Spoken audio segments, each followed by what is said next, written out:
रमज़ान क्या है, इसका धार्मिक और दुनियावी महत्व क्या है। रमज़ान की कुछ ऐसी बुनियादी बातें हैं जिनके बारे में जान लेना चाहिए। इस्लामिक कैलेंडर का 9वां महीना रमज़ान है। इसी महीने में कुरान आया। रोज़ा यानी उपवास इस्लाम के उन 5 फ़र्ज़ों में से एक है जो मुसलमानों के अक़ीदे यानी फ़ेथ का आधार है।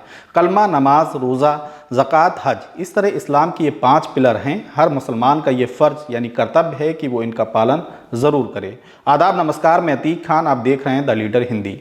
प्यू रिसर्च की 2010 की एक रिपोर्ट के मुताबिक दुनिया में मुसलमानों की आबादी 1.60 अरब थी, जो अब बढ़कर 1.9 अरब तक पहुंच गई है। इसमें शिया सुन्नी दोनों हैं। शियाओं की संख्या करीब 3.4 करोड़ के आसपास है।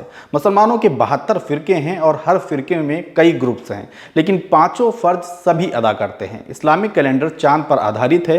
इसमें रमज़ान का महीना सबसे मुबारक है। इसका जितना धार्मिक महत्व है उतना ही दुनियावी भी। रमज़ान में कसरत के साथ इबादत करके इंसान अल्लाह के नज़दीक पहुंचता है। तो दुनियावी एतबार से इसलिए क्योंकि रोज़े की भूख प्यास रोज़ेदार के तौर पर एक व्यक्ति को गरीबों की रोटी, कपड़ा, शिक्षा और स्वास्थ्य जैसी बेसिक ज़रूरतों का एहसास कराती है। क्राइम और दूसरे गुनाहों से, चाहे वे नैतिक हों या सामाजिक, दोनों से भी बचाता है।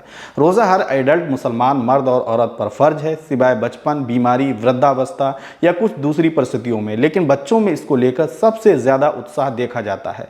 रमज़ान का सबसे ज़रूरी पार्ट है ज़कात यानी दान। ज़कात हर उस मुसलमान पर फ़र्ज है जिसकी आर्थिक स्थिति ठीक ठाक हो। इस्लाम में ज़कात के लिए माली हैसियत का आधार आभूषण से तय किया गया है। मतलब जिसके पास 7.5 तोला सोना और 52 तोला चांदी है या इस कीमत की दूसरी संपत्ति, उस इंसान पर कुल प्रॉपर्टी की 2.5% ज़कात फ़र्ज हो जाती है। चूँकि इस्लाम इक्वालिटी का पैरोकार है और ज़कात इसी कॉन्सेप्ट का हिस्सा है, ये 2.5% ज़कात की रकम उन लोगों को दी जाती है जो आर्थिक रूप से कमज़ोर हैं। इस मदद से ज़रूरतमंद लोग अपना कारोबार कर सकते हैं, बच्चों की शिक्षा, स्वास्थ्य या परवरिश पर खर्च कर सकते हैं।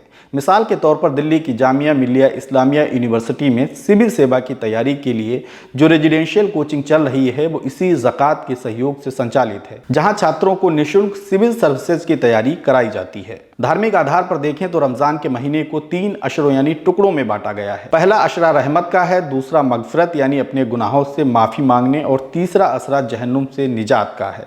तीनों अशरों में रोज़ेदार बड़ी कसरत के साथ इबादत करते हैं। रमज़ान को अल्लाह के रसूल सल्लल्लाहु अलैहि वसल्लम ने सब्र मतलब पेशेंस का भी महीना कहा है। यह महीना हमें सब्र के साथ ही खुद पर, अपनी इच्छाओं पर कंट्रोल करना भी सिखाता है। आज रमज़ान का चांद देखा जाएगा, इसके दीदार के साथ ही रोजे शुरू हो जाएंगे। द लीडर हिंदी की तरफ से आप सभी को रमज़ान की बहुत बहुत मुबारकबाद।